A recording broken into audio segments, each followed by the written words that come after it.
We apologize for the delay. We apologize for the downtime, but finally we have our second series of the night, and we are diving straight on in.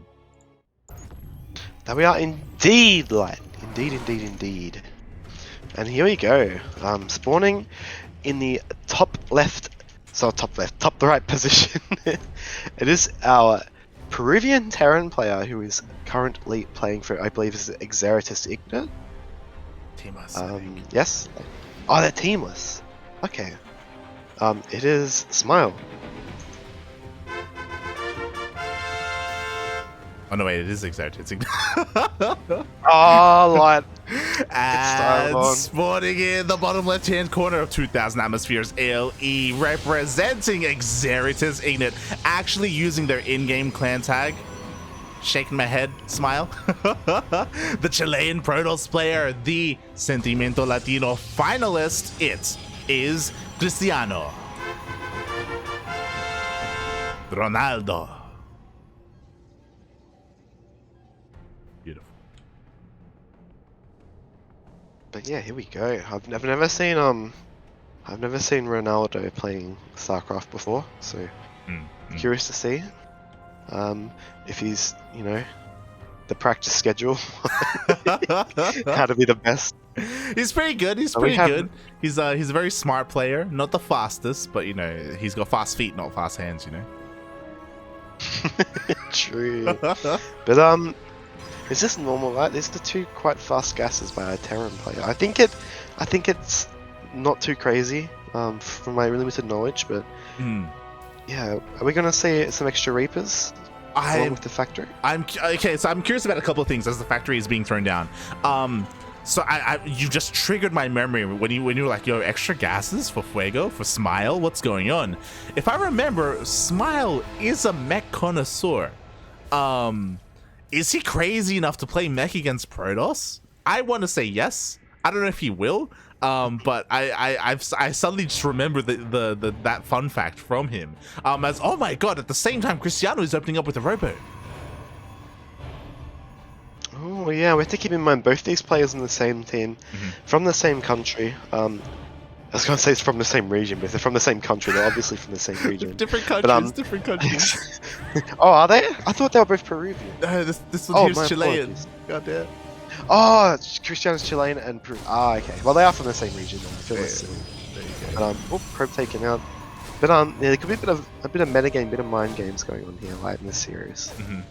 Yeah, definitely a little bit. They do practice quite a lot together. Meanwhile, all this Reaper already getting 2 probe kills. Finally, it's going to be dealt with. But even all this lost mining time, damage has been dealt.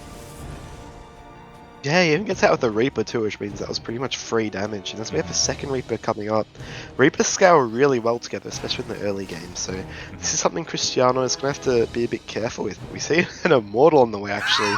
Chat Immortal, is this going to be a fast one-base attack? Let's go, Immortal first. What a madman. Cristiano is a very smart player, so I believe there is purpose behind this. Meanwhile, the shield battery is keeping all of these workers alive as the Reapers are having a hard time dealing with this, but they will scout the Robo first.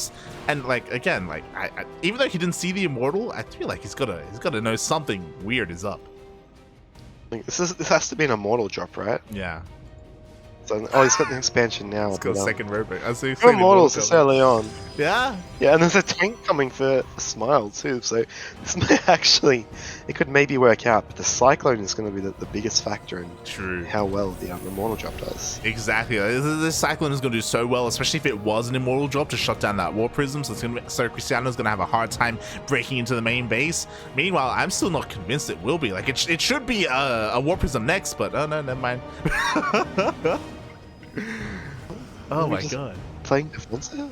I feel like if Smile open Banshee, like this could get a lot of damage done, but given how late the natural was from and how early the Robo was, I guess it makes sense that Smile's just playing a little bit defensive at the moment, but Observer pops, Phoenix gonna get the scout off, and we have a Robo Bay on the way. Oh! We keep saying drops, I'm like, Disruptor drop? We're not getting any drops, mate. We're just getting straight up Immortal into like Colossus or Disruptor. What is happening? War Prism speed. Oh my god. It's gonna be War Prison. That's the third Immortal. It's a third Immortal! Immortal. This is why I love Cristiano, mate. Again, he's such a weird player. He's such a weird person in general. But he's very quirky with his build sometimes. That's how he beat Eggs the other day. He went for like carrier rushes, and he went for DTs and all this crazy stuff. It just caught his opponent off guard. He's going for extended thermal lance. Thermal lance, oh boy. Now that is interesting. To be honest, I would have expected a disruptor to come out because. Based off the scout information Smile has got, you know, going for the mass kind of bio style workout, but the Colossus can still work out like reasonably. And he's got a Sentry which is banking a little bit of energy, which will be helpful in holding any push. But at the moment, like, this is such a wacky kind of situation for both players. I'm not sure how this game's going to unfold into the mid game. I just love it because Cristiano, you know who he's reminding me of right now? Mia Micah, right? Like, it's like you expect one, you scout and you expect something, and he knows that you expect that, so he does something completely different instead and throws you off. Now the problem with this is that he is throwing his opponent off, but is he throwing himself off as well? Like, is what he's doing actually good? That's the question, because he's kind of playing like a nanomech style, like mass, like not even mass, because he's working off of one robo. Playing robo. Yeah, it's crazy. I'd say it's a little bit of mind games, I'd say, going on, because normally you don't see this often because it's so risky just to tech straight into those higher tech units without any sort of buffer. But because Smile scouted the robo off one base, you know, kind of put him on the back foot. We have a lot of tanks, a Raven cycling, a lot of defensive units. So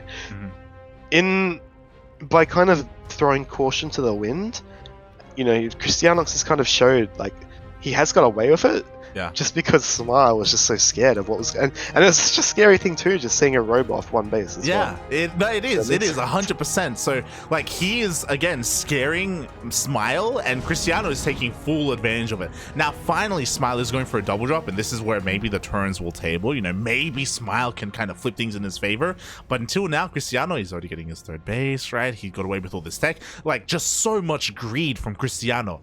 Can he get away with it? Well, we're about to find out. Yeah, this drop's going to play quite a bit of a factor. We got some Stalkers out because of the robo. They don't have Blink, so I don't expect. I feel like Cristiano made the right choice. Crew scans actually, taking this third base to the right side because he would have a lot of trouble dealing with drops if he had the triangle base without the Blink. So would he though? Yeah, we see a couple like with Colossus. I don't know. I guess with Colossus, maybe not. Yeah, that's what I'm thinking. The thing is, like. Colossus, you have to be careful with them, because Marauders and Meta can just shoot them down so quickly. But as we see, it's kind of a pseudo wall going on in the main here, like, and the Stalkers, the shield battery, will they be able to repel this? The shield battery does get focused down. Colossus pops out just in time to clean everything up, but at the same time we have a frontal push. Oh my god, the disables on the Colossus! The Colossus is moving forward! No! Cristiano! Yeah, but I think in this case, I think you want to disable the Immortals, right? Because they're going to just chew through these tanks. And Smile has to turn around, and Cristiano, like, he holds. Oh my god. The madman holds. He did end up losing a Colossus. Don't get us wrong. So that was a little bit costly, but well worth it, because let's have a look here at the units lost tab. He killed 4 tanks. 4 tanks, that's wild. And now, it's kind of like the earlier advantage that Smile had, like the defensive opener, it's just been erased. And now he's only got 1 tank, and look at the army that Cristiano's moving out with. It's not the greatest size. Look how high tech it is. Exactly, like he has no Blink, he has no charge, he has vanilla gateway units, and Colossus and Immortals, and it's still going to be massive. We do have 1 Raven. The Raven may play a key part here in the defense, but Cristiano also, he's respecting this position a little bit too much. Now there's a 2nd tank.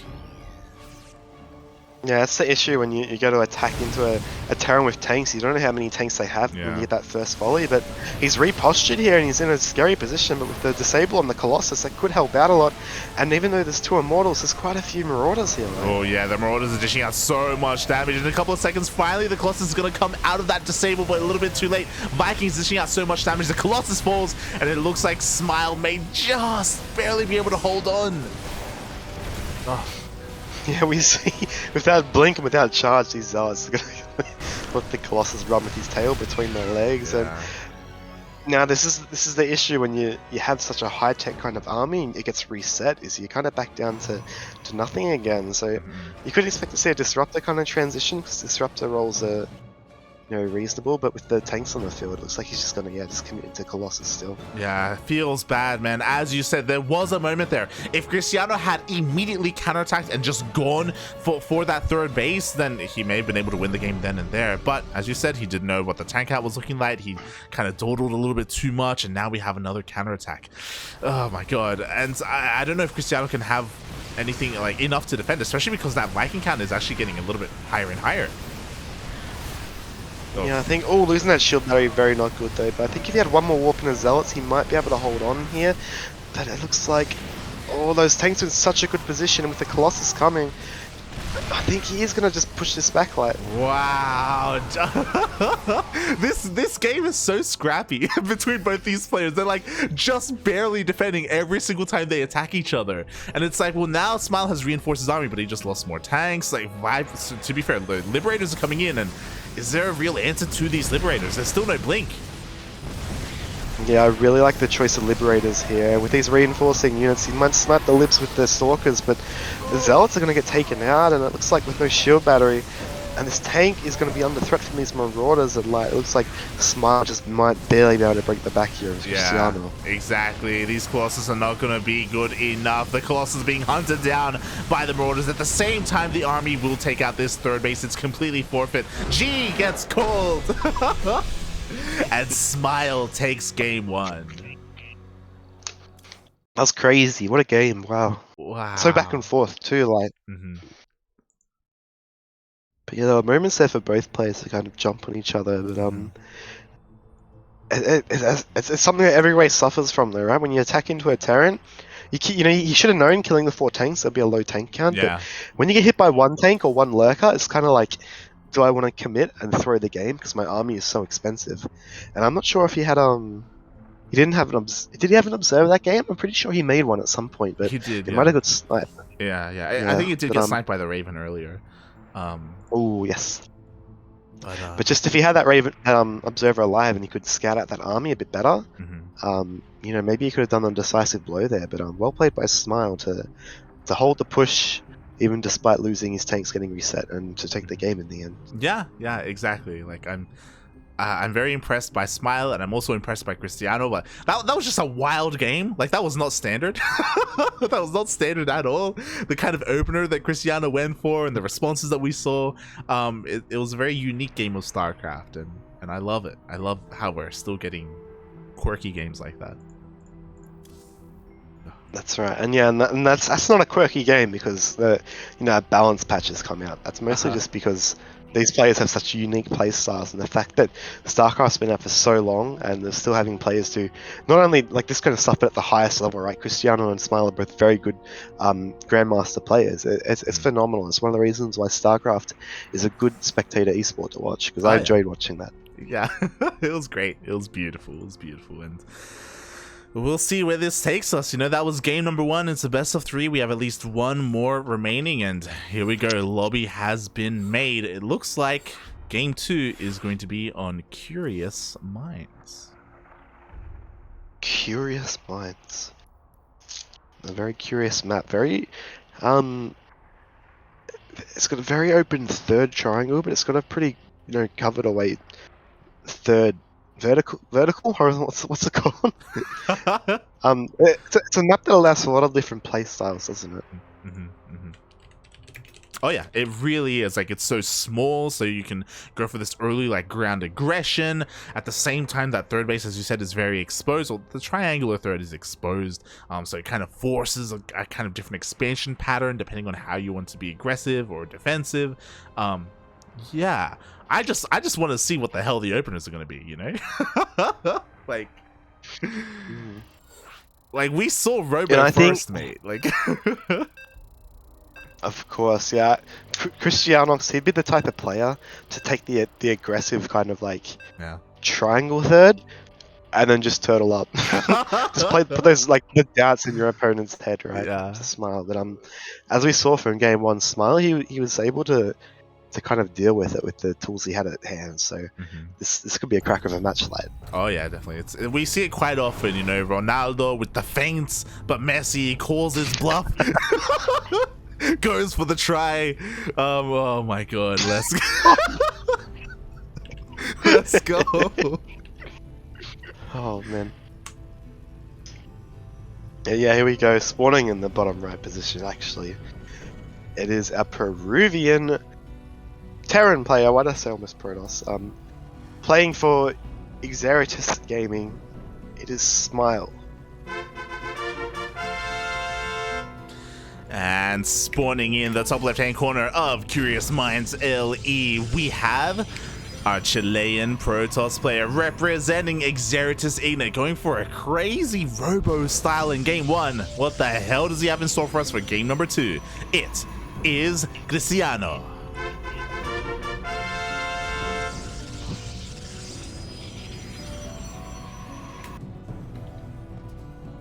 Here we go, like 1 gas, 2 gas, 2 gas.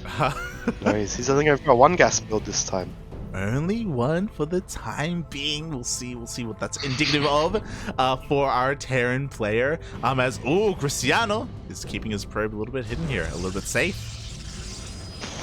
Oh, how did that SCV not scout that? Oh my days! I thought it was gonna see it, but I think if it came up the ramp and hugged the wall like some weird malfunctioned SCV, it would have scouted it. But CristianoX, he got away with that. He did. The Cybercore is about to finish up. I'm feeling Proxy Stargate, but it's a little bit far. It could even be Proxy Robo as a gateway gets thrown down.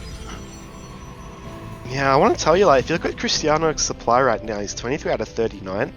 That is because he threw down this second pylon in his main, and that got scouted by the SCV. So this looks kind of normal so far. Oh my god! Exactly, the second pylon is not missing, and now the scout is gone. Twilight Council was thrown down. Oh boy, this is crazy. I think we're maybe taking some bit of a blink opener light because he's only at 1 base so far, and the SCV, where's that SCV going? It looks like he's clued on somehow though. He's looking for proxies. Yeah, something is wrong. He's trying to look for a Stargate, trying to look for a Robo, trying to look for any kind of proxy, but it's here. Oh, he's gonna check! He's gonna see it! He's gonna see it. The SCV's back, it sees the gateway, sees the pylon. And what is going to be the response? We see a bunker coming down, a bunker already coming down. So Smile, he's not phased. He knew something was coming anyway. And we see 2 extra gateways and Blink on the way for CristianoX. Oh yeah, exactly. It's going to be 4 gate Blink Stalker. Not just Blink Stalker though, because interestingly enough, he is getting a couple of sentries out as well. So we'll see. Of course, with those sentries, he will have high ground vision. He can of course get a hallucination out and go straight into the main base.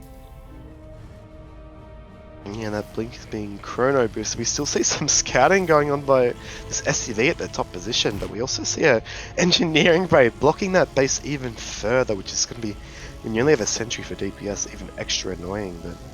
But here we see like Warp Gate's about to finish up, and this could be a bit of a handful for Smile to hold, but honestly, it's not the strongest base to kind of blink into, is it? Yeah, I'm really curious to see like how. Oh my god, goes for the force field ? So he's not gonna have enough energy for a hallucination, which means I was about to say maybe he can blink into the main before the first tank comes out, but we see a scan. Oh my god, Smile, he just confirms.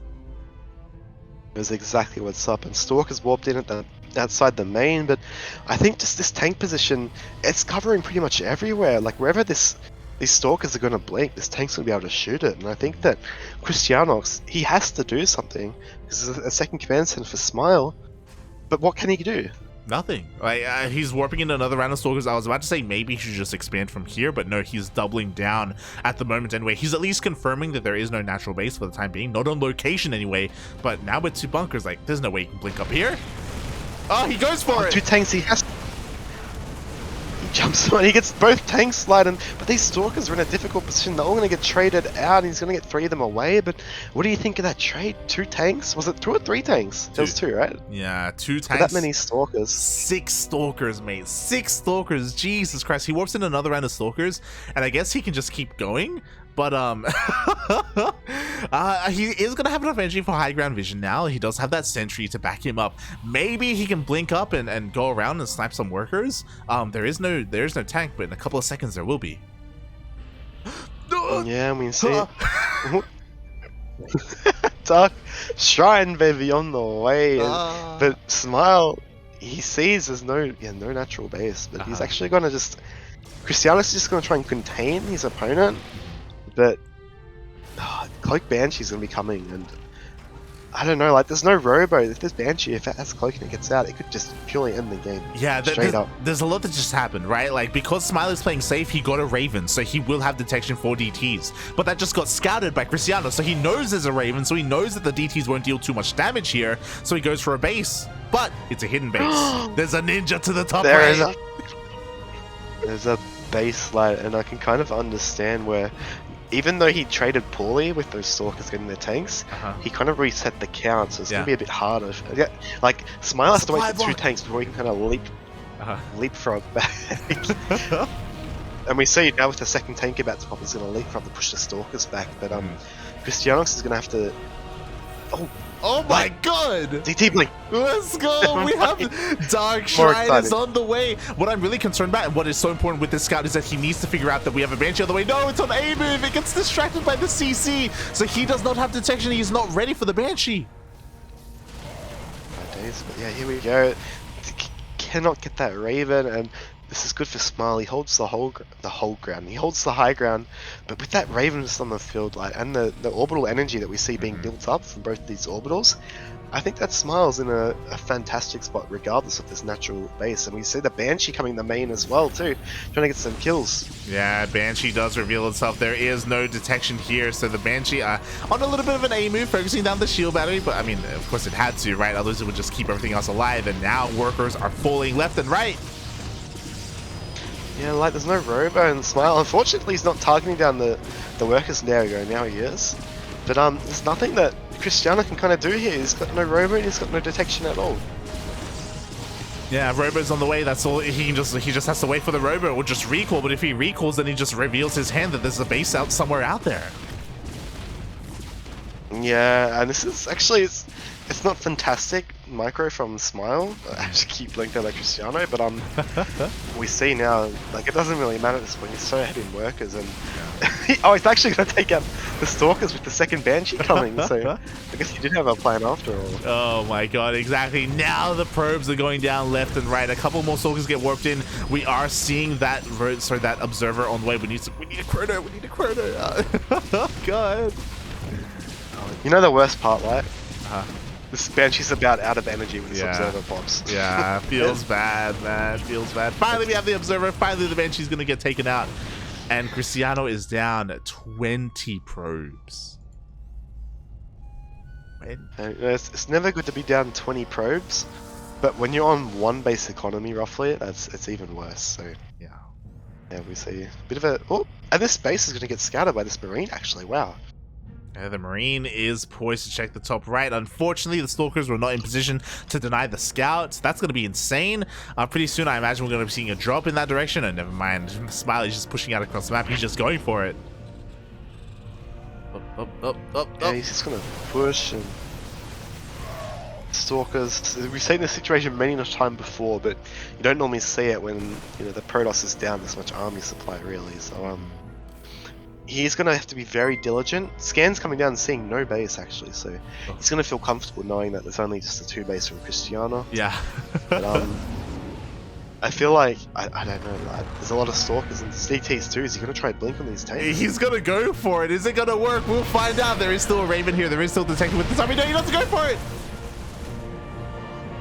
Yeah, no, he doesn't. There could have been an opportunity there, but GG is cold, and Smart's going to keep being number 2 and the series. GG, well played. Smile does it. He comes back from retirement. He comes back from streaming, and he 2-0s Cristiano. And he doesn't just 2-0 Cristiano. He also does so in the face of all of these people. Massive shout out to Nina. Nina, thank you so much for the raid. We really appreciate it. Hope you enjoyed your stream. Hope you enjoyed your ladder session, I assume. And welcome, everyone. Welcome to some Latin American StarCraft. Hello, friends. Welcome. Thank you, Nina SC2, for the raid. Hope you had a lovely stream. We are casting some. Oh, here we go. La SuperClave de Latam. Did I do it right? How's that? La SuperClave de Latam número uno, mate. Yes, exactly. Numero uno. Number one. It is a tournament that is sponsored by a person called SuperExtra. He's a fan. He's a massive, passionate StarCraft fan. He has hosted some events already, some 4v4 events, some LTK events, I believe, and he has even dipped his toes here to fund a Latin American event. Yeah, and it's always great seeing grassroots kind of tournaments as well, seeing people support. You know, EPT is awesome, but the real kind of like lifeblood that keeps the scene alive is just people doing stuff like this. So thank you, good sir. Thank you everyone who supports the events, even just watching it. We're glad to have you here, and I'm sure the players really appreciate it as well, having these events to play in. Yeah, exactly. And I hope we get to see Nina playing more events as well. We were talking about it earlier. DreamHack is right around the corner. I think the qualifiers for DreamHack Summer is next month. So again, it's slowly coming up on us. We just had IM Katowice, but the next season, the next era of EPT is still ahead of us. But yeah, with that, congratulations, Smile. He moves on to the semi-finals. He's not the first player to get there. F's in the chat for Shelby. Shelby also got knocked out, and Eggs is also waiting in the semi-finals. Yeah, we have 2 of our 4 semi-finalists already in the bracket. Tavo versus Zerglord, that'll be a decider, and also we have once DraconiX and Ryojin finish, which is in round 1. They're a little bit behind in the bracket. We will have the winner versus Crown for the next semi-final. I can't believe they're still going on, mate. I just checked my friends list, and yeah, they're still they're 6 minutes into the ace match right now. Oh my god. Okay, yeah, so it's gonna. I wonder if it's gonna have everyone cast 1 semi-finals, but no, yeah, it's gonna be it's exciting. As you said, Light, there is a $200 prize pool USD, I believe. So there's a bit on the line for the players to play for. Very good prize pool. So maybe like Crown's happy, like, oh, they're wearing each other down, you know. And I'm just gonna just cheese them out for like 2 minutes. But yeah. I mean, it would be so sad if like Crown is waiting all of this time, and then suddenly like he gets cheesed out, you know?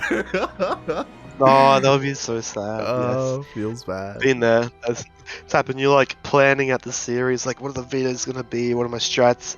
And you just get like 12 pull drone pulled or get proxy 2 racks or something. You know, it's like, but yes, yeah, they are high-level players, so regardless of what happens, I'm sure it'll be a good match to watch. Meanwhile, I'm not sure if you're going to update on the score between Tava and the Zerglord, but I'm very curious to see how that series is going. Yeah, I'm curious as well. So Tava and the Zerglord are currently mid-series. We just got updated. Finally, all of round 1 has finished up. Ryojin did 2-1 DraconiX. So Ryojin will move on here in the bracket, and he'll be facing Crown, and we'll be covering that in English.